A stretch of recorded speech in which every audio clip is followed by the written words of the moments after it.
domestic violence nonprofit, Find Your Fabulosity. Hi, everyone. I am Sheryl Kurland, and I am president and founder of the nonprofit organization Find Your Fabulosity. And today we're going to talk about noisy silence, identifying if your client is a victim of domestic violence, how to know, and what you can and can't do to help. So first of all, let's talk about who am I? The founding of Find Your Fabulosity, I never had it on my radar. It all happened rather organically. And in the year 2015, I was volunteering, giving workshops at my local women's domestic violence shelter called Safe House. And I'm in the Orlando, Florida area. And I would give these workshops, and there'd be about 6 or 8 women would come, and we'd all be sitting around a conference table. And they liked the workshops, but I saw how raw and barren and empty these women were. And my heart broke. And I thought, how can I really make these women feel like women again? How can I truly make a difference in their lives? And I had a light bulb moment. And I remembered when I was growing up, my mom, if I was having a bad day, she would say, Sheryl, if you want to feel better, just go put on a little lipstick. And I remembered that. And I went to a store and I bought about 25 lipsticks and I took them to the next workshop. And at the end of the workshop, again, it was like 6 or 8 ladies sitting around a conference room table. I would just take out my Ziploc and pour the lipsticks on the table. And I said, I just want to give you a little something for coming today. And I hope this makes you feel good. I said, everybody can take a lipstick. And what happened next, I could have never predicted. I mean, the sunshine came out and every woman, they sat there chit-chatting like women, nothing about the abuse, and just all their pain lifted and they were happy. And I just sat there absolutely stunned. And so that was one workshop. And I would give the workshops every 2 weeks or once a month. And the women rotate in and out of the shelter pretty quickly. So each workshop, I would have mostly new people that I hadn't met before. And I kept taking the lipsticks to the workshops. And every time this amazing reaction occurred, this complete transformation in how they felt about themselves, all because of getting a new lipstick. And so I turned it into Find Your Fabulosity. And the nonprofit has existed since 2016. And being that I'm still working with victims, not directly, but by doing this program with the lipsticks, it has kept me up close and personal with women who are victims of domestic violence. And it's amazing that I'm here today with you because there's actually a connection to beauty professionals. When I started Find Your Fabulosity, we had no lipsticks. And so I had to figure out how can I start getting donations. And there was a woman that lived on my street I knew she worked for Mary Kay and she always drove her pink Cadillac. So I knew she was successful. And I didn't know her personally, but I thought, and she was a woman who was somewhat aggressive in her sales. So I tried to stay far away from her. We would walk our dogs and I'd always make sure I was on the other side of the sidewalk. So she, didn't start approaching me with her sales pitch. And so, but now I needed her because I knew she could probably provide Mary Kay lipsticks. And so I got her phone number from a neighbor who knew her. Her name was Mildred Tift. And I called Mildred and I was sweating and I explained to her what I was doing. And I said, do you think you can help me and donate some Mary Kay lipsticks? And there was this long pause and she says, no. And she said, but I think I know someone who can help you. Because I'm on a national level, there's a local district person. Her name is Ann Sullivan, and I'm going to give you her phone number. And I called Ann Sullivan and I told her the same thing about Find Your Fabulosity and that we needed new lipsticks. And she said, Sheryl, I want you to come to my next meeting, which is in a week. And she said, we'll help you.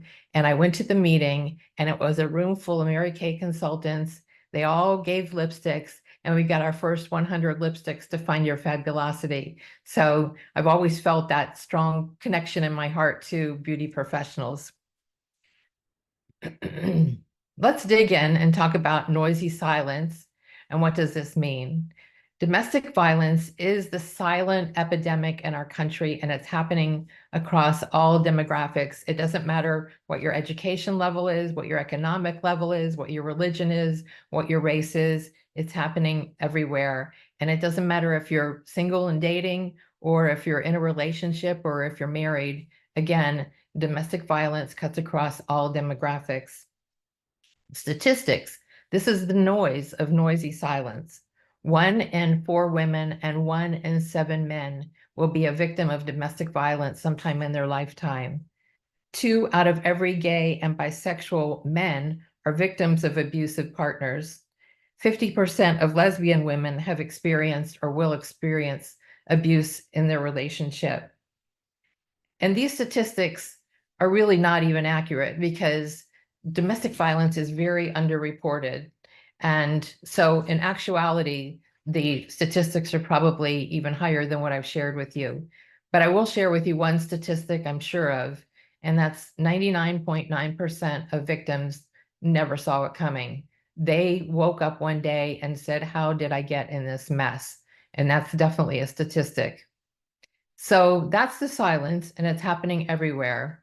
And also, part of the silence is victims, domestic violence victims, don't speak up. There's so much fear and so much shame and so much embarrassment surrounding it that they keep it a secret. And I always say, if you want to tell your secret to somebody, tell it to a domestic violence victim, because they're the best secret keepers in the world. So that's the silent part of noisy silence. The noise is, we hear about domestic violence in the news when celebrities are caught up in it. Like now there's P. Diddy and all that's going on with him and all that he's been accused of. But the problem is that even when it's in the news, in the headlines, and it's being talked about, they're talking about the celebrity. They're not really talking about the focus of what it really should be, is how rampant domestic violence is. So that's the meaning of noisy silence. Now, what is domestic violence? It's defined as one person's aggressive, cruel, and unrelenting desire to gain complete control and total power over another person. And I'm going to say that again because that's a really potent statement. It's defined as one person's aggressive, cruel, and unrelenting desire to gain control and total power over another person. There are 7 categories of domestic violence: physical, emotional, verbal, sexual, financial, psychological, and digital. And I'm going to give you some examples of each. Physical would be hitting, shoving, punching, kicking, strangling, spitting on, pinching, and pulling. Emotional domestic violence is stalking, isolation, intimidation, jealousy, blaming, and lying. Verbal domestic violence would be name calling, harassing, screaming, insulting, belittling, and threatening. Sexual domestic violence is unwanted touching and kissing, forcing their victim to have sex or perform sexual acts, sexual assault, rape, tampering with birth control, or withholding birth control from the victim. Financial domestic abuse is controlling money, taking it away, withholding it, prohibiting the victim from earning money, can't have a job, and taking credit cards away. Psychological domestic violence is gaslighting, manipulation, making the victim feel guilty for absolutely no reason, isolating, controlling where the victim can and can't go and who she can and can't be with. The silent treatment, love bombing, and fake promises. Number 7, digital domestic violence. This is the monster in the room, digital domestic violence. Because of the advancement of technology, we now have computers, we now have iPhones, we now have tablets. These are vehicles for an abuser to do more of what he does. And they all give these technological tools give abusers other ways to stalk, harm, and control their victim. They can be degrading, they can intimidate, they can do all of the above 6 things just through digital domestic violence. Examples of digital domestic violence: the abuser controls the victim's digital interactions and what is allowed to be posted. The abuser reads and monitors the victim's emails, text messages, and posts. The abuser demands sexting and sexual photographs, videos, posts them elsewhere, or sends them explicit victim message, explicit sexual images.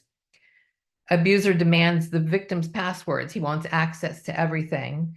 The abuser tracks the victim, wants to know where she is and where she is, where she's moving, and when she's coming back. The abuser controls the victim's online accounts. The abuser acts as an imposter. He takes over the victim's accounts and pretends that he is that person that owns the account. And the abuser chronically texts victims or he ghosts his victim. So the digital violence, it goes on and on and on as more technology is introduced. And I want to just stop for one moment and say, you'll notice that I'm saying she is the victim and he is the abuser. And I'm just doing that for the purpose of explaining things to you, because obviously, like I've said to you, domestic violence happens across all demographics and all different types of relationships.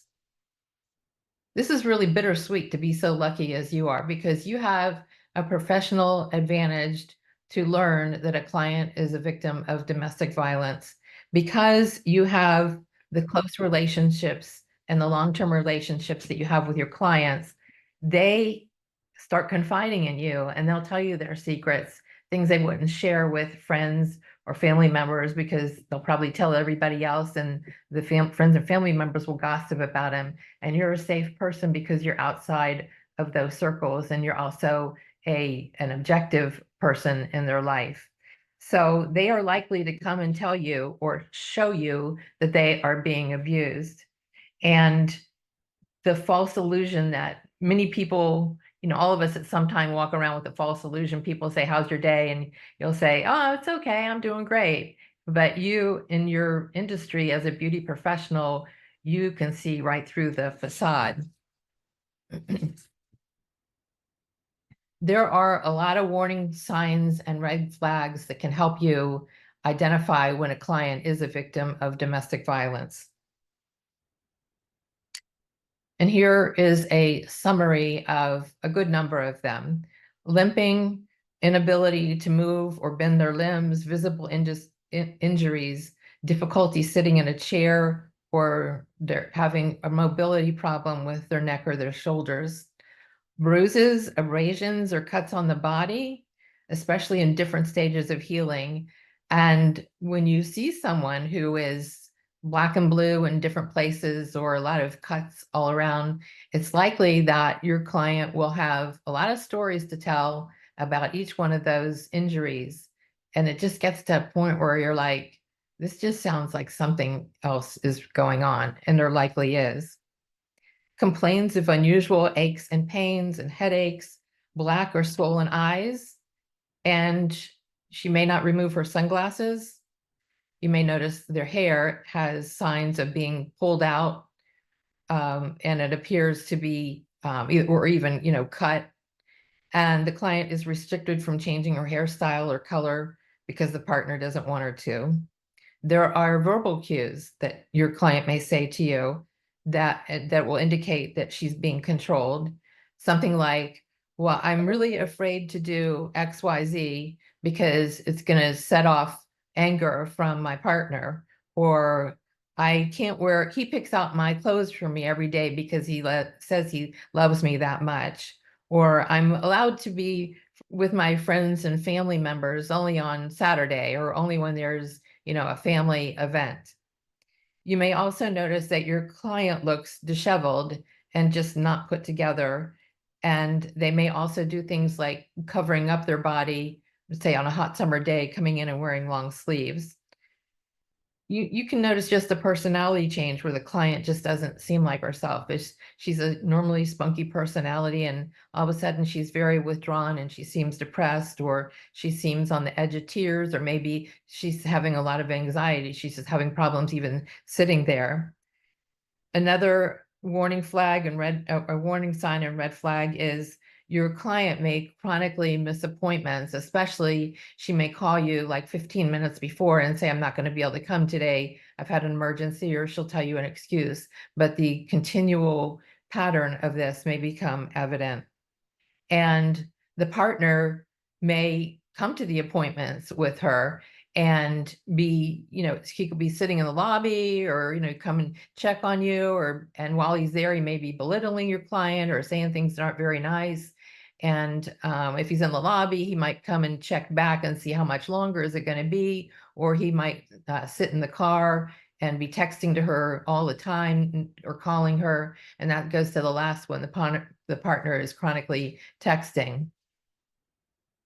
And you'll just, again, this is sort of a consolidation of warning signs and red flags. It could be one, it could be multiple ones, but these are all signals that there could be domestic violence going on in the relationship. And so now you have the task of deciding, should you take action? And a good marker is if a client tells you that they are being abused, believe them. People don't walk around saying it. So if it's being told to you, it's likely to be true. And if you observe one or more of the red flags, trust your gut instinct that the client is a victim of domestic violence. If you feel that the person is a victim, there are some rules or guidelines for you to follow. You want to mainly be a friend. You can't solve what's going on, but a victim needs a friend.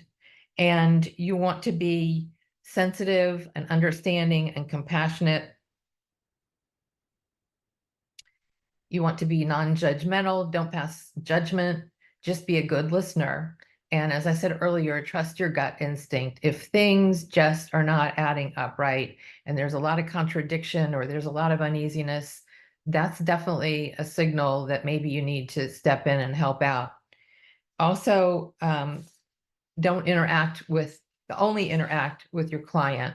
And if you feel that she is in a life-threatening situation, if she goes home with this person or goes home to this person, if your client is indicating that, you have permission to call 911, or you have permission to call the police and ask if there's someone that can come talk to her. And I will talk to you about resources a little bit later. But those are the things that if you're going to take action, to keep in mind. It's not like you can step in and do all these things going to change her from being in a victim state. But what you can do is be that person that she can lean on and has a listening ear. And again, you're non-judgmental and you're outside the family and friends. Now, if you want to take action, it can be awkward and uncomfortable to bring up the subject, but there are ways to do it in a kind and caring manner. And here are some of the do's. You can say to her things like, I haven't seen much of you lately. Is everything okay? Or, you don't seem like yourself lately. Is everything okay? You can call or text her after an appointment and just say, I just wanted to check and see how you are. You said some things today that concern me, and I'm here to help you if you want help. You can, at an appointment, you can rephrase what was said to you so you can be sure that what you had heard is what she really meant to say. You can say, oh, so your boyfriend did you say that your boyfriend only lets you go out with the family when there's family events? Or did you say that he picks your clothes out every single day? So it gives you clarity of understanding of what's going on. Also, probably the biggest thing is, don't abandon her. A victim, by the time she decides to leave a relationship, she has done so between 7 and 10 times, left and come back, and left and come back, and left and come back. So you can imagine that her family and closest friends have probably abandoned her. Everybody is sick and tired of hearing the stories. Everybody is sick and tired of seeing the bruises and the other warning signs that are very evident, and they've all tried and given up. And so for you, it's don't abandon her. And you, as I said, you just be the friend, but you'll be a friend that she can count on to be there, even if it's just to, ventilate and tell you whatever's going on. And also only interact with the victim herself, with your client and no one else. And then the don'ts. If you suspect a client is being abused, or the client has outright told you they're a victim of domestic violence, do not do these things. Don't say things like, well, why are you staying with this jerk? Or why are you letting him treat you this way? He's a total a-hole. You need to just leave him and walk out. And believe me, if it was that easy, she would. You don't want to put pressure on her to make decisions. You can offer her ideas and thoughts, but she ultimately has to be the one to make the decisions. You can't say, well, I think you should so and so. It's up to her to make those decisions. And in fact, if you do try to pressure her to make a decision, that's going to make her be more standoffish with you. I jumped to this when I said it earlier. Don't abandon her. And what I was trying to say is do be a good friend, but I talked to you about that already. So those are the do's and don'ts, or the don'ts, if you're going to take action and try to help this client. There are resources that you can share with your client that will help her. You, like I said earlier, you can't step in and solve this whole thing, but there are a lot of connections that you can share with your client who is a victim or who you may think is a victim. And these resources will help get her on a better path. And some of these are listed here, and I'm going to go through them with you. But what I want to tell you is it was shared with you earlier that you'll get some material later on. And Elite Beauty Society is going to be sending you a guidebook. And one of the things is going to be a handout, looks like this. And it's a list of resources that you can share with your client. And all you have to do is photocopy this and give it to her. And you just say, this is something that may help you, and here's some information. And so this is going to be a really good resource, something that's real easy for you to use. So some of these are the National Domestic Violence Hotline. This is a wonderful, wonderful service. And your handout is going to have all the websites of these organizations and others listed, along with the phone number and other information that will be helpful to your client. So the Domestic Violence Hotline has a hotline that you can call 24 hours a day, 7 days a week, 365 days a year. These are trained people that the victim can share what's going on without anyone else knowing. It's all private. And then the advocate can offer ideas, options, and solutions to help her get on a better path. There's also the Rape, Abuse, and Incest National Network. It's commonly referred to as RAINN, RAINN. And this is it's the largest anti-sexual violence organization in the country. And it also has a hotline, and they have live online chat too. The National Coalition Against Domestic Violence, their website is a wealth, it's a treasure chest of resources. And there may also be a statewide coalition against domestic violence. And you can just Google your state and the words Coalition Against Domestic Violence, and information will come up, and you can add it to your handout for the list of resources. Another awesome resource is domesticshelters.org. I've used it many times to help other people who want to seek refuge from their abuser. It is an actual directory of domestic violence shelters all around the country. It will give you their website links, how to get in touch with them, what the phone number is, and other information. And something important to know, that if a victim calls a shelter, it does not obligate her to check into the shelter. Again, they have trained advocates to provide information. They're a good resource to help carve a better path. And it's always up to the victim if she is in danger and wants to seek refuge at a local shelter. Some other resources, a couple of these are not listed here. It's called the No More Foundation. It's dedicated to ending domestic violence. It's another website that has unbelievably wonderful information. Another really good resource, and these are all going to be on the handout, even though they may not be on the slide, is your local Salvation Army or your local YWCA or YMCA. They often help domestic violence victims. And while they may not have their own shelter, they know where safe havens are in that area if someone does need to escape their situation. There's also calling the local police. Many police departments now have divisions that are dedicated to helping domestic violence victims, not just going on the scene when a domestic violence event has occurred, but actually people that a victim can talk to. And your state and local government may also have a dedicated domestic violence victim. Those are domestic violence division, and those are often good to tap into and get help for your victim. So you don't have to worry about writing all these down. They're going to be on your handout. And hopefully, just by handing them over to a client, that it will be something that's extremely helpful to her to make the decision to change and get out, to make the effort to get out of this relationship and really have the right people around her helping her.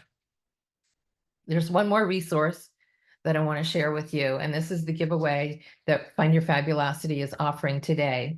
And I'll show you, this is called a Get Help gift bag.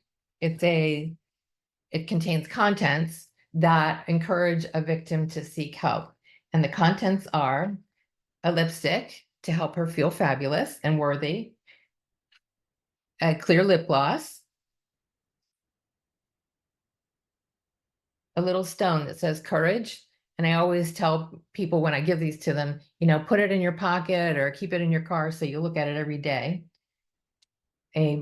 This is a bead bracelet, and these bracelets all have words of encouragement on it. This one says love, and it has a little mirror compact for putting on that pretty lipstick. And then it also includes these 2 cards. These are little mini cards. They are 3 inches by 3 inches. And this one says, "You're fabulous." The other one says, "You're not alone. The abuse is not your fault. You did not cause it. You're worthy of a good life." And so if you use the QR code that you're seeing on the screen, it'll take you to an order form. And what we're giving away is one of the Get Help gift bags and 5 of each of the cards. And the way you would use these is for the gift bag, you can give it away to someone, or you keep it and use it and you show it to your client. And then these 2 cards are inside. So that will give them information to go on our website and order their own Get Help gift bag. These are free. They actually cost about $15 each to make, but they're free to a victim who orders that. And then we're also including 5 of each of these cards for you to give away as you want. And if you run out of these cards, you're welcome to contact me. I'll just send you more. And these are free also. And all of this together is a resource to help encourage your client who is a victim of domestic violence get on a better path and get the help that she needs. And I just want to say to you in summary that I told you you're lucky, and it's kind of bittersweet, but I want to share with you that when you do reach out to help these people, you're going to feel really good that you have helped make a difference in someone's life who's going to really, really appreciate it. And I thank you for having me here today. And now we're going to open it up to questions and answers for you. Like Cheryl said, we're going to move it back over to our Q&A portion. So anyone that has any questions, whether they be on social media or here, please feel free to send them in now. We will also, as Cheryl said, be sending out not just a recording of this webinar, but also a guidebook where we call it our safety guide. So essentially, it's going to be a recap of this webinar along with the domestic violence resources that Cheryl listed out, as well as any other additional opportunities, plus the top 5 frequently asked questions about spotting signs of domestic violence in clients by beauty and barber professionals. Let's see. So I'm going to pull them up here. Perfect. Okay, we got our first question in. So this is from Lorna. So Lorna said that she's also a DV survivor for over 20 years. We so appreciate you sharing that with us, Lorna. I completely agree. She said that this is a great class, and she believes Beauty Pros should be a resource. And she would like to ask if anyone has any idea or knows how to establish the extra training on a state level, like in other states such as Illinois. They have it set up that for recertification professionals, they have to take an extra course about domestic and sexual violence as an add-on to their license. Do you know how to start that process, or how to get that into states or not? She also wanted to mention that she is a Mary Kay professional, and we'll get some more information on some ways that she could potentially help support Fabulosity in a similar way. As far as starting a program in your state of Illinois, I would say I don't have the direct answer to tell you, but to contact other states that do have them. I'm in Florida, and I'm pretty sure that Florida, I know for a fact, Florida has a division, and that would be a good starting point, is to go to other places that have programs established and ask them what the steps were that they had to go through to get it established in their state. And that would probably be a good starting point. Amazing. And I would also offer that if there are other groups that would like to hear my presentation, I would certainly make myself available. I would love to do that. That's perfect timing. We also got a question from Anna, who said that she would love to share this information in her social media for all of her clients. On that note. Let's do it. Yeah. If she wants to have a webinar for her associates, then I would be happy to help her out. Wonderful. And then I'm just pulling up. Let's see. We have a question from Anonymous. She said, I'm concerned that I potentially have a client that is suffering from domestic violence, but she, without saying it in exact words, uh, indicates that she fears for her life. How would I go about approaching the topic?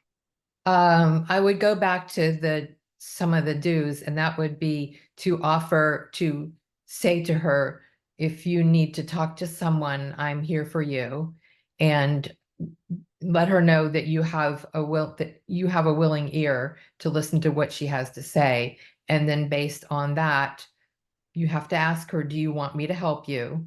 Because like I said, if you reach out to someone and try to push them, they're going to back off from you. They've got to be ready for it. It's a very slippery slope when you reach out to a victim, because you may be able to see very clearly what you think they need and what they think they need to do.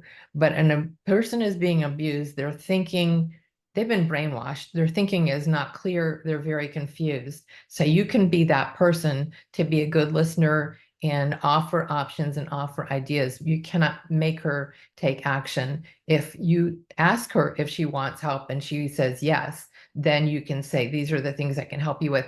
I can take you to a local shelter. I can help you. Here's some ideas of how we can research getting help from you for you. And I would be glad to help you out with that. Wonderful. Somebody wrote that I have a client that I don't believe is a victim of domestic abuse, but I believe that he might be an abuser. What should I do? That is a real different subject. That's the complete other side. Um, I haven't worked on that side of this whole world of domestic violence. I would say my first thought is to speak to for her to speak to a psychologist or psychiatrist, somebody who's trained in this whole field, and say, what can I do, if anything? Um, Unfortunately, abusers are really good manipulators.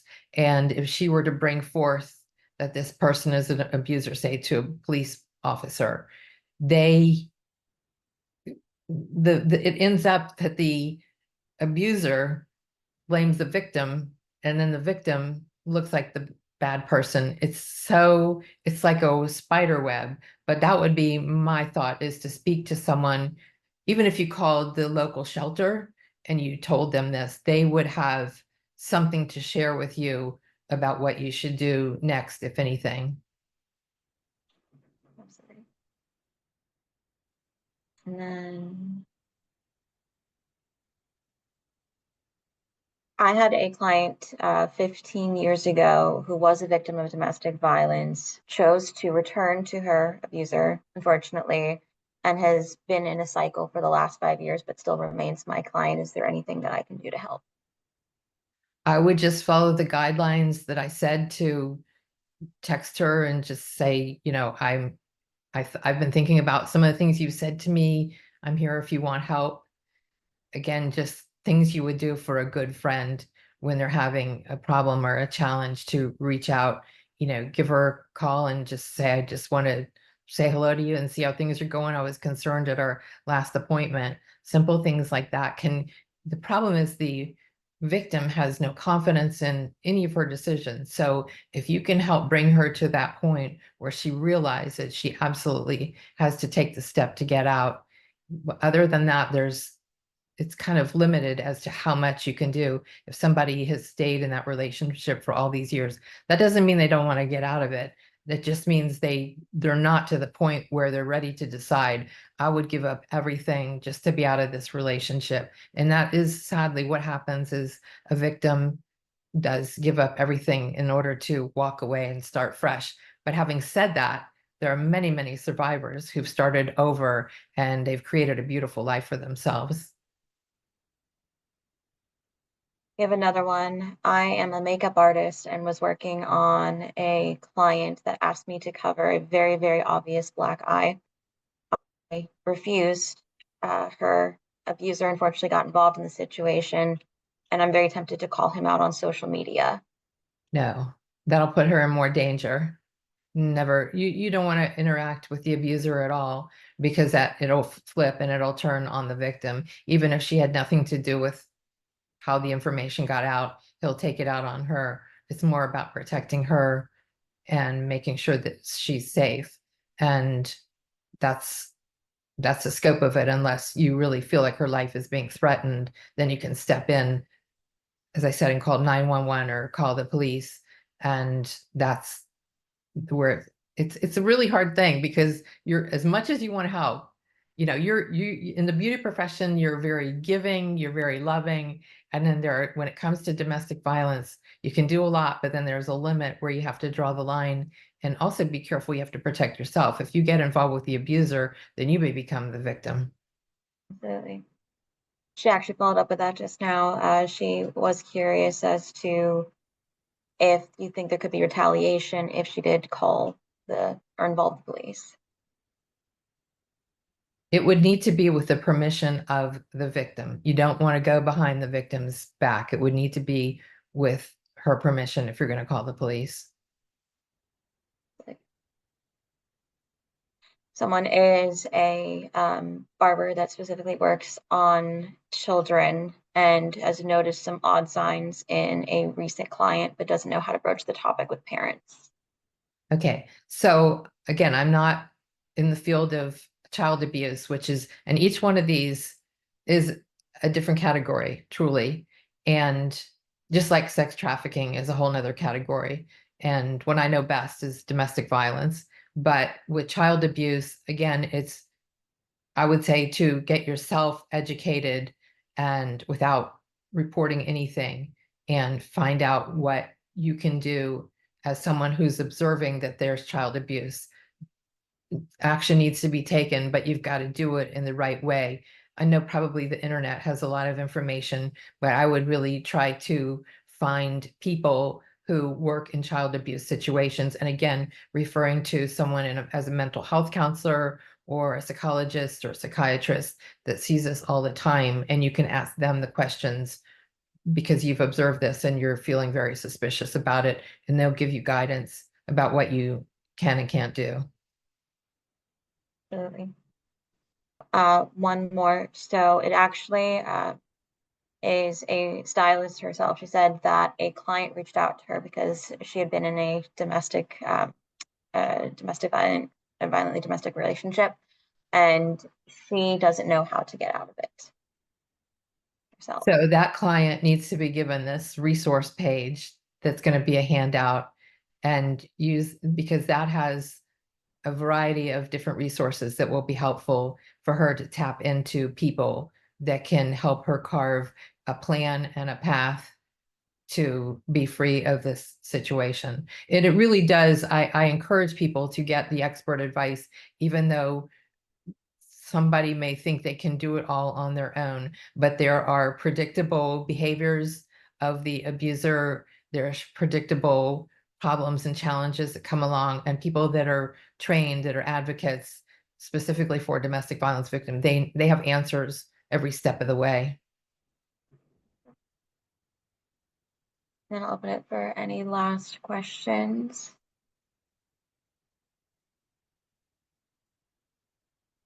I don't see anything else on here in the chat. So on on that note, I'm just going to mention again just all the amazing donation and available opportunities that we'll be having throughout the month of October. We are currently running a lipstick drive for Find Your Fabulosity with the amazing Cheryl over here. That was mentioned on the domestic violence awareness page that I mentioned in the chat earlier. But if you don't go back in here, we will also be mentioning that again in the email that all registrants and attendees have attended this webinar will receive, and we'll also be mentioning it under the YouTube recording as well. So you'll have access points there.